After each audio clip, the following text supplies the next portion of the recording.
अपर्णा को मानसी ने अपने भाई अविनाश के लिए पसंद किया था। शादी के बाद उसके ब्रेन ट्यूमर की खबर ने सबको चौंका दिया, परंतु सकुशल ऑपरेशन के पश्चात उसके स्वस्थ होने पर भी मानसी के मन में उसके प्रति नफरत का बीज पनपने लगा। लेकिन अपर्णा ने कुछ ऐसा किया कि पत्थर दिल मानसी सहित पूरे परिवार का दिल जीत लिया। बाहर गली में चौकीदार के जूतों की चपड़ चपड़ और लाठी की ठक ठक की आवाज से स्पष्ट था कि अभी सुबह नहीं हुई है। एक नज़र स्वप्निल पर डाली। गहरी नींद में भी उनके चेहरे पर पसीने की दो चार बूंदें उभर आई थीं। पूरा दिन दौड़ भाग करने के बाद रात 12 बजे तो लौटे थे। मुझसे तो किसी प्रकार की सहानुभूति या अपनत्व की अपेक्षा नहीं करते ये लोग, किंतु आज मेरे मन को एक पल के लिए भी चैन नहीं था। माँ और अपर्णा का रुग्ण चेहरा बार बार मेरी आंखों के आगे घूम जाता था। क्या मनोस्थिति होगी पापा और भैया की। डॉक्टरों ने बताया था कि यदि आज की रात निकल गई तो दोनों खतरे से बाहर होंगी, वरना माँ परिवार की केंद्र है तो अपर्णा परिधि। यदि दोनों में से किसी को भी कुछ हो गया तो पूरा परिवार बिखर जाएगा। किस तरह जोड़ लिया था माँ ने बहू को अपने साथ। बहू नहीं, बेटी थी वह घर की। घर का कोई भी काम, कोई भी सलाह अपर्णा के बिना अधूरी थी। लेकिन इतना सब देने के बाद माँ को बदले में क्या मिला? तीमारदारी। मैंने कई बार अपर्णा को तिरस्कृत करने के लिए माँ से कहा भी था, माँ, बहुएं दान दहेज के साथ डिग्रियां लाती हैं, लेकिन तुम्हारी बहू तो अपने साथ मेडिकल रिपोर्ट, एमआरआई और एक्सरे रिपोर्ट से भरी फाइलें लाई हैं। यह सुनते ही माँ हंस देती। संस्कारों की अनमोल धरोहर भी तो लाई है अपने साथ बेटी। माँ कमरा छोड़कर और यह कहकर चली जाती। जाहिर था उन्हें अपर्णा के प्रति मेरे द्वारा कहे गए कठोर शब्दों से दुख पहुंचता था, पर मैं भी क्या करती। मन था कि लाख प्रयासों के बाद भी नियंत्रित नहीं होता था। सुबह के 5 बजे थे। कुछ देर पहले ही स्वप्निल अस्पताल के लिए निकल चुके थे। फोन की घंटी बज रही थी। कहीं कोई अप्रिय समाचार ना हो। कांपते मन से फोन का चोंगा मैंने उठाया। पापा थे। बोले, रुक्मिनी की तबीयत ठीक है, लेकिन बहू अपर्णा की हालत चिंताजनक है। मन आत्मग्लानि से भर उठा। क्यों पापा और भैया के कहने पर मैं लौट आई। इस समय तो भैया और उन दोनों को सहानुभूति की आवश्यकता होगी। स्वप्निल भी तो बिना कुछ कहे चले गए। एक बार कहते तो मैं भी चली जाती उनके साथ। कुछ पल ठहर कर मैं कम से कम उनका मनोबल तो बढ़ा सकती थी। लेकिन उन्हें क्या पता, अपर्णा के प्रति मेरे मन में अब किसी प्रकार का मलाल नहीं है। अपर्णा से मेरा परिचय बोट्सवाना में हुआ। उन दिनों मैं स्वप्निल के साथ एक असाइनमेंट पर बोट्सवाना आई थी। चारों तरफ हरियाली, पेड़ पौधे और वादियां और उनके बीच बसी एक छोटी सी कॉलोनी। कुल मिलाकर वहाँ 10 से 12 ही घर थे और एक घर से दूसरे घर का फासला इतना कम था कि मौके बेमौके आसानी से लोग एक दूसरे के यहाँ आते जाते थे। यूं तो अन्य परिवार भी थे। वहाँ पर अपर्णा के परिवार से कुछ ही दिनों में हमारी अच्छी दोस्ती हो गई थी। उसके पिता स्वप्निल की कंपनी में ही वरिष्ठ पद पर थे। दूसरे, वह हमारी ही तरह ब्राह्मण थे और लखनऊ के मूल निवासी भी। रीति रिवाज और बोलचाल में समानता होने की वजह से कुछ ही दिनों में हमारी दोस्ती घनिष्ठता में बदल गई और हम हर दिन मिलने लगे। कभी घर पर, कभी क्लब में। बातचीत का सिलसिला इधर उधर की बातों से घूमता फिरता लखनऊ की नाफासत, नजाकत, खान पान या फिर चौड़ी संकरी गलियों से होता हुआ एक दूसरे के रीति रिवाजों और तीज त्योहारों के मनाने के ढंग पर अटक जाता।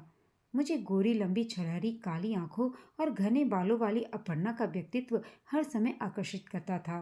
वह जितनी सुंदर थी उतनी ही मेधावी भी। लगभग हर विषय पर अपने विचार खुलकर व्यक्त कर सकती थी। कॉलेज के बाद वह अक्सर मेरे घर आ जाती और किसी न किसी विषय पर बहस छेड़ देती। अपर्णा की माँ भी एक शिष्ट, व्यवहारिक और सुलझी हुई महिला थी। दो बहुओं की सास और 4 पोते पोतियों की दादी होने के बाद भी उनके व्यवहार में बचपना ही झलकता था। उम्र में वह मुझसे काफ़ी बड़ी थी, फिर भी उनका सानिध्य मुझे भला लगता था। एक शाम मैं उनके घर गई तो मुझे ऐसा लगा जैसे वह मेरे ही बाट जो रही हों। मुझे अपने पास बिठाकर बोली, मानसी, अपर्णा तेरी हर बात मानती है, तू ही इसे समझा। ब्याह की बात करो तो रोना धोना शुरू हो जाता है इसका। मुझे ब्याह नहीं करना। उसकी आंखें सूजी हुई थीं। ऐसा लगा जैसे रोकर आई हो। क्यों? क्यों ब्याह नहीं करना? ब्याह तो सभी लड़कियां करती हैं। जवानी की दहलीज पर खड़ी सुनहरे रुपहले सपनों को देखने की उम्र में अपर्णा का वह वाक्य मुझे अचरज में डाल गया था। कब तक बिठाकर रखूंगी तुझे? जब तक माँ बाप हैं तब तक ठीक, उसके बाद भाई भौजाई नहीं पूछेंगे। अपर्णा की माँ ने कहा। मुझे किसी का सहारा नहीं चाहिए माँ, पढ़ी लिखी हूँ, नौकरी करके अपनी देखभाल स्वयं कर लूंगी। अपर्णा ने अपनी माँ से कहा। औरत को जीने के लिए किसी का तो अवलंबन चाहिए ना बेटा। ब्याह, परिवार और बच्चे, इन्हीं सब से उलझकर तो स्त्री का जीवन सार्थक बनता है। अपर्णा की माँ ने उसे समझाने का प्रयास किया। माँ, और अगर ब्याह के बाद भी यही एकाकीपन हाथ आया तो? अपर्णा के शब्दों में छिपी निराशा देखकर मन विचलित हो उठा था। शायद हर दिन तलाक, टूटन और बिखराव की खबरें पढ़ते पढ़ते उसने सफल, सुखद और वैवाहिक जीवन की उम्मीद ही छोड़ दी थी। ऐसा कुछ नहीं होगा, मैंने दृढ़ता से कहा। तो वह मेरा चेहरा देखने लगी। अपर्णा के लिए मेरी नज़र में एक रिश्ता है, अगर आप चाहें तो, मैंने अपर्णा की माँ से कहा। हाँ हाँ, क्यों नहीं? अपर्णा की माँ ने अति उत्साह से मेरी बात बीच में ही काट दी। मैं अपने भाई अविनाश के लिए अपर्णा का हाथ आपसे मांग रही हूँ। वहाँ आपकी अपर्णा को बहू नहीं, बेटी का प्यार मिलेगा। किसी विशेष परिचय की मुहताज नहीं थे अविनाश भैया। दिल्ली आईआईटी से इंजीनियरिंग करने के बाद उन्होंने लंदन में एमबीए किया था। भारत लौटकर जब से उन्होंने पापा की फैक्ट्री संभाली, मेरे मन में भाभी की इच्छा प्रबल हो उठी थी। जब भी माँ से भैया के ब्याह की बात करती तो वह हंसकर टाल जाती। पहले तुझे ब्याहेंगे, फिर बहू आएगी इस घर में, माँ कहती। कुछ दिन मैं भी तो भाभी के साथ हंस बोल लूंगी माँ। दूर थोड़ी ही भेजेंगे तुझे, इसी शहर में तुझे ब्याहेंगे। जब मर्जी हो अपनी भाभी से मिलने आ जाना और भाभी के साथ रहकर हंस बोल लेना, माँ ने मुझे कहा। कुछ दिनों बाद धूमधाम से ब्याह दी गई थी मैं, लखनऊ में ही। स्वप्निल सॉफ्टवेयर कंपनी में इंजीनियर थे। सास, ससुर, देवरानी, जेठानी का परिवार था मेरा। माँ से अक्सर फ़ोन पर बात होती रहती थी। मेरा जब भी जी चाहता, स्वप्निल मुझे मम्मी पापा से मिलवाने ले जाते। माँ मेरी पसंद के पकवान पकाती, लाड़ जताती। भैया और पापा मेरे इर्द गिर्द ही घूमते रहते। मन खुशियों से भरा रहता था। लेकिन ज़्यादा दिन नहीं चल पाया यह सब। 2 माह बाद ही स्वप्निल को बोट्सवाना का प्रोजेक्ट मिला और हम दोनों यहाँ चले आए। अपर्णा की माँ से स्वीकृति पाते ही मैंने लखनऊ फ़ोन मिलाकर माँ से बात की। अपर्णा के विषय में सारी जानकारी देकर मैंने अपनी बात पर जोर देते हुए कहा, माँ, लड़की स्वभाव से सुशील और सुंदर है, और सबसे बड़ी बात, एमबीए भी है। भैया और पापा को बिजनेस में भी मदद करेगी। विदेश में पढ़ी बढ़ी लड़की हमारे यहाँ तारतम्य बिठा पाएगी बेटा। हमारे और वहाँ के रहन सहन और तौर तरीके में बहुत अंतर है। माँ को चिंता ने घेर लिया था। माँ, आप नहीं जानती अपर्णा का स्वभाव।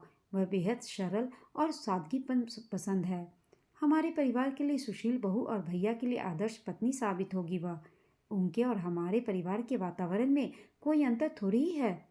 विवाह संबंधों में पूरे परिवार का लोखा जोखा लिया जाता है बेटा, माँ ने मुझे फिर समझाया। भारद्वाज साहब हमारी कंपनी में मैनेजिंग डायरेक्टर हैं। पिछले 20 वर्षों से बोट्सवाना में हैं।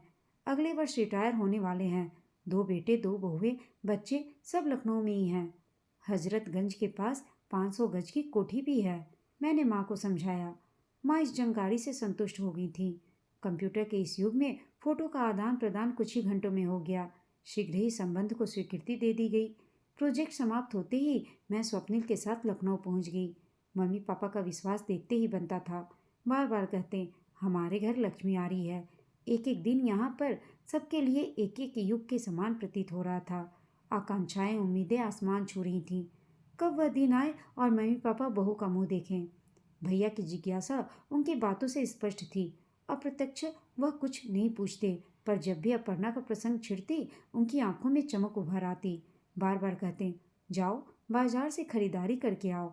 अपर्णा के गोरे रंग पर क्या फबेगा यह सोचकर साड़ियाँ ली जाती। हीरा मोती के सेट लेते हुए भी मुझे भी कीमती साड़ी व जराऊ सेट पापा ने दिलवाया था। ब्याह से ठीक 1 माह पूर्व भारद्वाज परिवार ने लखनऊ पहुंचने की सूचना दी। हवाई अड्डे पहुंचने से पहले माँ का फोन आया। बोली, मैं अपनी बहू को पहचानूंगी कैसे? हवाई जहाज से जो सबसे सुंदर लड़की उतरेगी, समझ लेना वही तुम्हारी बहू है। मैंने कहा। अपर्णा और उसके परिवारजनों से मिलकर माँ धन्य हो उठी। ब्याह की काफ़ी तैयारियां तो पहले ही हो चुकी थीं। रही सही कसर अपर्णा के परिजनों से मिलकर पूरी हो गई। घर लौटकर मैंने भैया को टटोला। कैसी लगी हमारी अपर्णा? चेहरे पर गंभीरता का मुखौटा ओढ़कर उन्होंने शांत स्वभाव से सहमति प्रदान की तो हम सब संतुष्ट हो गए। ब्याह धूमधाम से हुआ। भारद्वाज दंपति ने बारात का स्वागत और दान दहेज देने में कोई कसर नहीं रखी। हीरे मोती कुंदन के set, colour TV, washing machine और इम्पोर्टेड फर्नीचर के देकर उन्होंने पूरा घर भर दिया था। मम्मी पापा के साथ पूरी हुई। मुझे प्यारी भाभी मिली और भैया को स्नेहमयी पत्नी। ब्याह से अगले दिन नए जोड़े ने हनीमून के लिए गोवा प्रस्थान किया तो माँ बिखरा घर समेटने में जुट गई थी। मैं भी माँ की सहायता के लिए कुछ दिन वहीं ठहर गई थी। पूरा घर व्यवस्थित करके माँ निश्चिंत हुए तो दरवाजे की घंटी बजी। पापा घर पर ही थे। दरवाजा स्वप्निल ने ही खोला। भैया दरवाजे पर थे। पीछे अपर्णा भी खड़ी थी। नौ ब्याहता जोड़े का यूं अचानक वापस आया देख सभी हैरान रह गए थे। कहीं झगड़ा तो नहीं हो गया दोनों के बीच? यह सोच माँ चिंतित हो उठी थी। अपर्णा कमरे में अपना बैग खोलने में व्यस्त हो गई और भैया हमारे पास ही टेबल पर बैठ गए। माँ ने जिज्ञासा व्यक्त की, यूं अचानक कैसे लौट आए तुम लोग तो 15 दिन बाद आने वाले थे।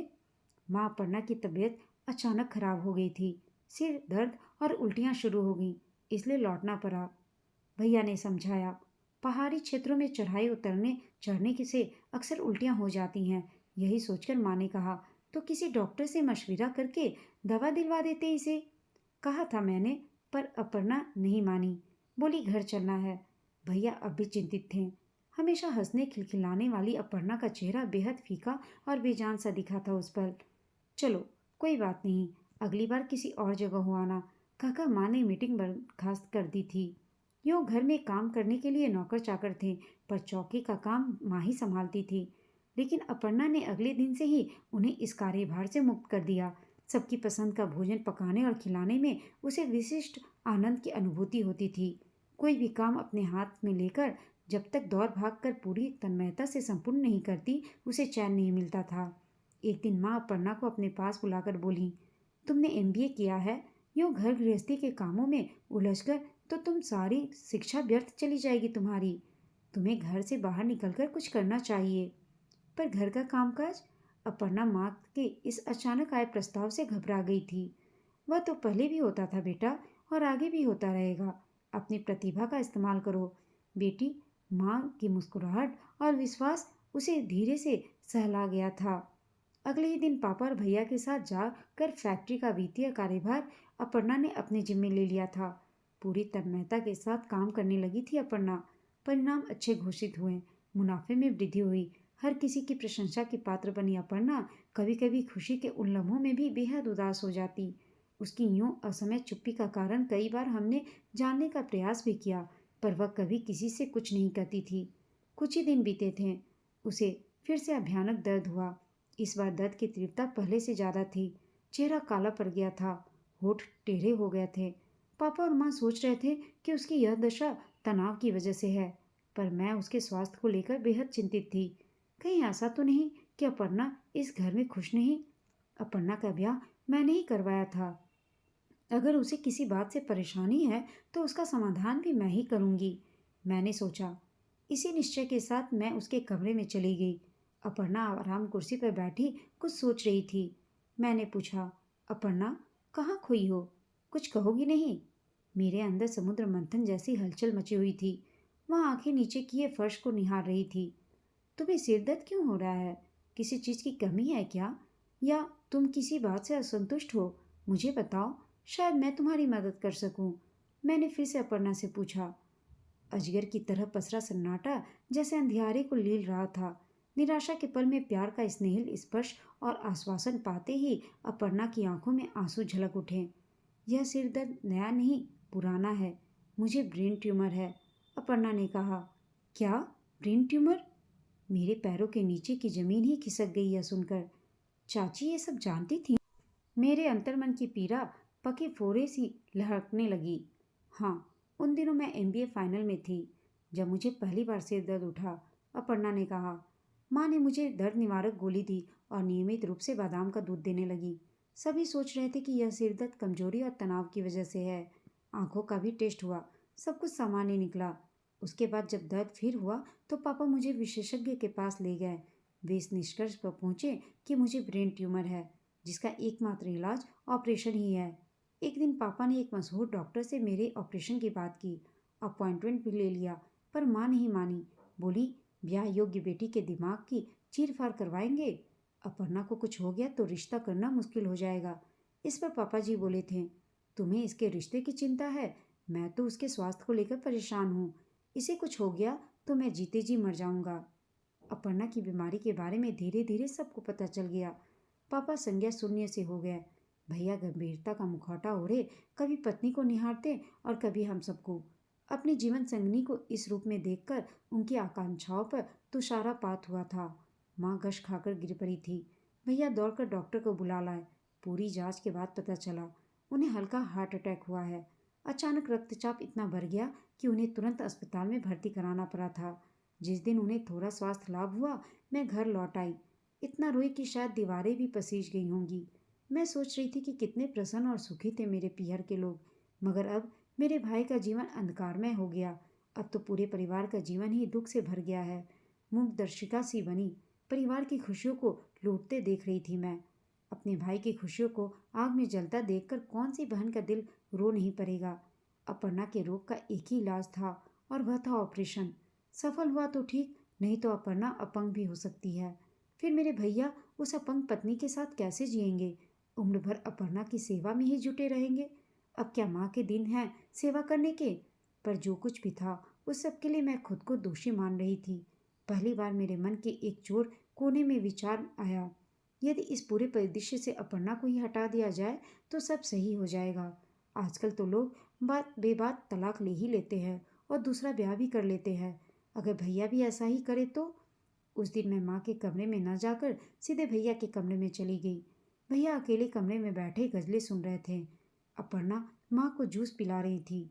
दोनों को अनदेखा कर मैं भैया के पास जाकर तीखे स्वर में बोली, क्या आप गलत गाड़ी में सिर्फ इसलिए सवार रहेंगे भैया कि पहले आप गलती से उस पर चढ़ गए थे और अब सामान समेटने और नया टिकट कटवाने के झंझट से डर रहे हैं? भैया शायद मेरा आशय समझ नहीं पाए थे। मैंने दोबारा कहा, अब भी वक्त है भैया, अपर्णा से तलाक ले लीजिए और दोबारा शादी कर लीजिए। कुछ देर तक चुप्पी छाई रही। भैया विश्वास कीजिए, अपर्णा की माँ के छल को मैं समझ नहीं पाई, वरना वह कभी मेरी भाभी नहीं बनती।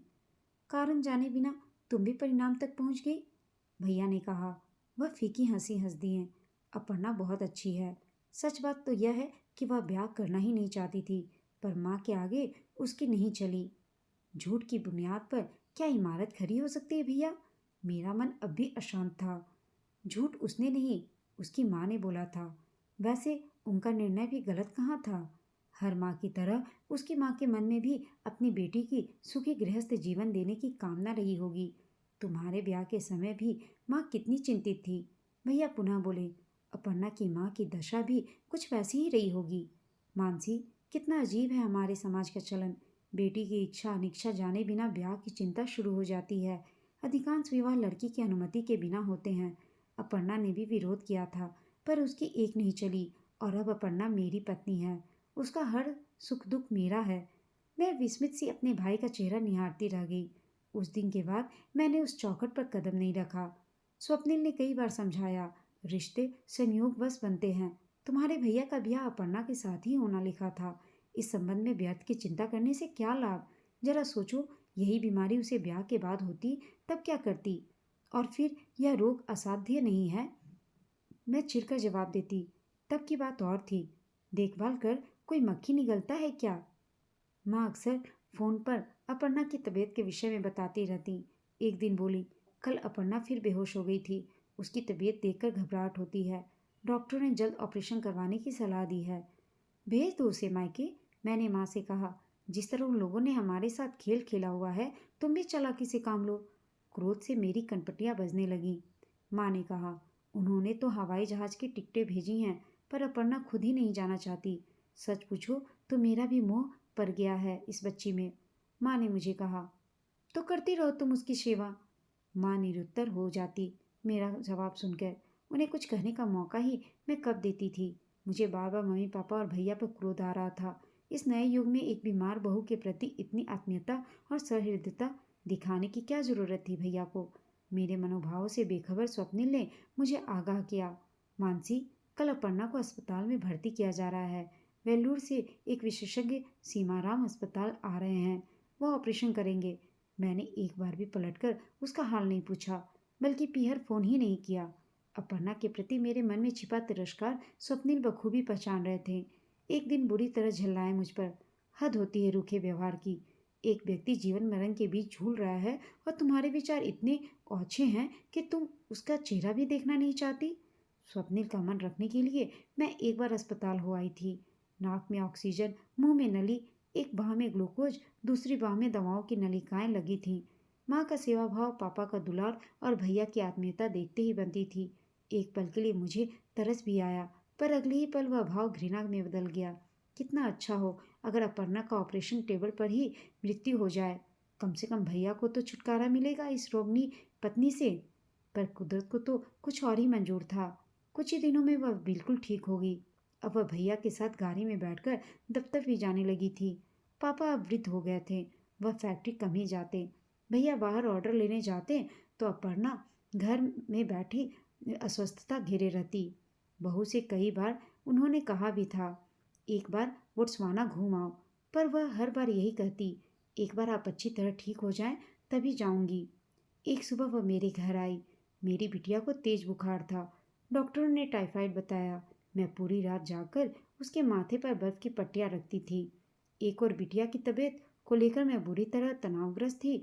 दूसरी ओर थकावट की वजह से बुरा हाल था मेरा। उसने चौकी में जाकर पूरा नाश्ता तैयार किया। फिर दोपहर की दाल सब्जी तैयार कर हमारे पास आकर बैठी तो स्वप्निल दफ्तर की कुछ उलझने लेकर बैठ गए। अपर्णा चुपचाप सुनती रही। फिर भैया के साथ मिलकर उसने बहुत मशवरे दिए। उसके सुझावों से स्वप्निल को काफ़ी लाभ हुआ। माँ का स्वास्थ्य दिन पर दिन गिरता जा रहा था। बैठे बैठे सांस फूलने लगे थे। थकावट महसूस होती, छाती में दर्द उठता। मुझे ये खबरें स्वप्निल से मिलती रहती। वह अक्सर मम्मी पापा से मिलने मेरे घर आ जाते थे। उस दिन रविवार था। स्वप्निल समय से पहले ही तैयार हो गए थे। कहीं बाहर जा रहे हो? नाश्ते की प्लेट डाइनिंग टेबल पर रखते हुए मैंने स्वप्निल से पूछा। स्वप्निल ने कहा, नहीं। उन्होंने रूखे स्वर में उत्तर दिया। फिर चौके में जाकर उन्होंने दूध गर्म करके थर्मस में उड़ेला और 4 डबल रोटी के स्लाइस पर मक्खन लगाकर पैक करने लगे। मैंने अपना प्रश्न फिर दोहराया, कहीं जा रहे हो? क्यों? अब कौन बीमार है? कहीं अपर्णा फिर तो अस्पताल नहीं चली गई? मेरे स्वर की करवाहट छिपी नहीं थी। तुम इतनी कठोर हो और अहंकारी मैं नहीं जानता था। स्वप्निल बोले। मैं अवाक उनका चेहरा निहारने लगी। कम से कम इंसानियत के नाते ही माँ का हाल पूछ लेती। क्या हुआ माँ को? मैं बुरी तरह चौंक उठी। 2 दिन से अस्पताल में है। क्या तुम जानते थे? हाँ। तो फिर बताया क्यों नहीं मुझे? इसलिए क्योंकि तुम्हारे जैसे पत्थर दिल औरत कभी पसीज नहीं सकती। एक इंसान अगर बुरा है तो बुरा है, अच्छा तो वह हो ही नहीं सकता। एक ग्रंथि पाल ली तुमने अपर्णा के विरुद्ध, और इतनी दुश्मनी पाल ली कि मायके से नाता ही तोड़ लिया। कम से कम बूढ़े माता पिता की तो खबर ली होती। जानती हो, तुम्हारी माँ का ऑपरेशन हुआ है और उन्हें खून की ज़रूरत थी। वह खून अपर्णा ने दिया।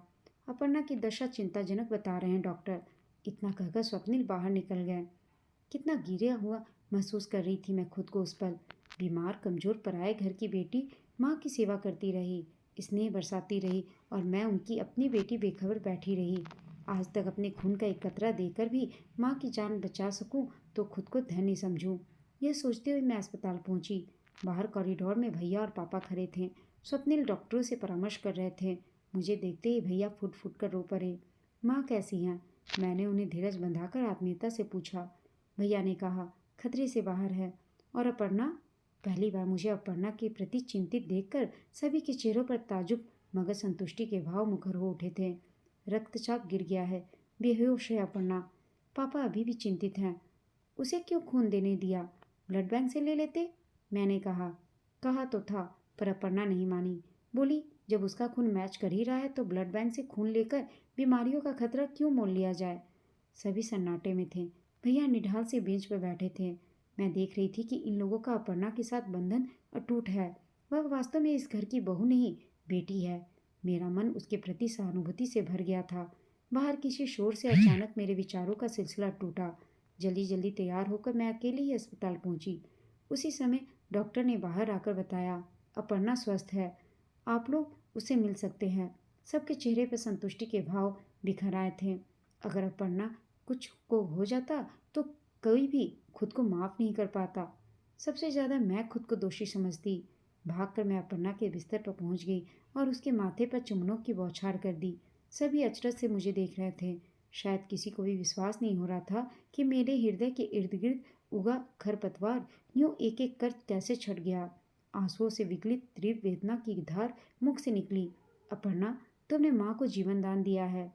नहीं दीदी, जीवन दान तो आप सबने मुझे दिया है। मैंने तो केवल अपना कर्तव्य निभाया है, अपर्णा ने कहा। मेरी आंखों की कोर से ढुलके आंसू कब अपर्णा के आंसुओं से मिल गए, मैं ही नहीं जानती। मैं मैंने सबसे माफ़ी मांगी और साथ ही अपर्णा को वास्तव में इस घर की बेटी मैंने भी मान लिया। दोस्तों, आपको यह कहानी कैसी लगी कमेंट करके बताइएगा। साथ ही कहानी अच्छी लगी हो तो इसे लाइक शेयर और चैनल को सब्सक्राइब अवश्य कीजिएगा। कहानी सुनने के लिए आप सबका धन्यवाद।